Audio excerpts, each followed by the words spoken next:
മണ്ണാർക്കാട് പൂരാഘോഷത്തിന്റെ ഭാഗമായി ആലിപ്പറമ്പ് ശിവരാമ പൊതുവാളിന്റെ സ്മരണാർത്ഥം ഏർപ്പെടുത്തിയ വാദ്യപ്രവീണ പുരസ്കാരം മേളകലാകാരൻ ചെർപ്പുളശ്ശേരി കുട്ടന്മാരാർക്ക് സമ്മാനിച്ചു. ക്ഷേത്രാങ്കണത്തിൽ നടന്ന ചടങ്ങ് എൻ ഷംസുദ്ദീൻ MLA ഉദ്ഘാടനം ചെയ്തു. ജില്ലാ കളക്ടർ G. പ്രിയങ്ക പുരസ്കാര സമർപ്പണം നടത്തി. നമ്മുടെ വ്യത്യസ്ത ദിക്കുകളിൽ നിന്ന് കടന്നു വന്ന വിവിധ സംസ്കാരങ്ങളുണ്ട്. ഇത്രയേറെ വൈവിധ്യങ്ങളുള്ള ഒരു പ്രദേശം കേരളത്തിൽ വേറെ നമുക്ക് കാണാൻ സാധിക്കില്ല. സ്വാഭാവികമായും ഇവിടെ ജനിച്ചു വളർന്ന ഈ നാടിൻ്റെ പൈതൃകം, ഇവിടേക്ക് കടന്നു വന്നവർ നിരവധിയാണ്.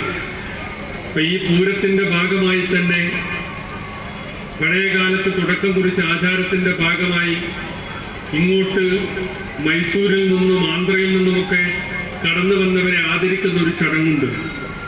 ചെട്ടിവേല എന്ന് പറഞ്ഞ് നമ്മൾ അവരെ ആദരിച്ച് ഈ പൂരത്തിന്റെ ഭാഗമാക്കുകയാണ്. അങ്ങനെ വ്യത്യസ്ത ഭാഷകൾ സംസാരിക്കുന്ന വിവിധ ജനവിഭാഗങ്ങൾ വന്നു കൂടി ചേർന്ന് ഈ നാട്ടിൽ നിലനിൽക്കുന്ന സംസ്കാരത്തോടൊപ്പം ചേർന്ന് മഹിതമായ ഒരു പൈതൃകം ഉണ്ടാക്കി എന്നുള്ളതാണ് മണ്ണാർക്കാടിന്റെ ചരിത്രം പരിശോധിക്കുമ്പോൾ നമുക്ക് കാണാൻ സാധിക്കുക.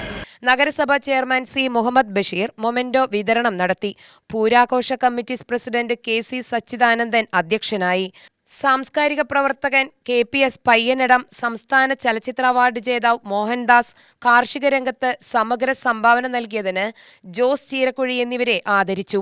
പൂരാഘോഷ committee general secretary M. Purushothaman, ക്ഷേത്രം managing trustee KM. Balachandran Unni, doctor AP. Radhakrishnan, നഗരസഭാ കൗൺസിലർമാരായ അരുൺകുമാർ പാലക്കുറിശി, TR. സെബാസ്റ്റ്യൻ, പൂരാഘോഷ കമ്മിറ്റി ട്രഷറർ PK. മോഹൻദാസ് തുടങ്ങിയവർ പങ്കെടുത്തു.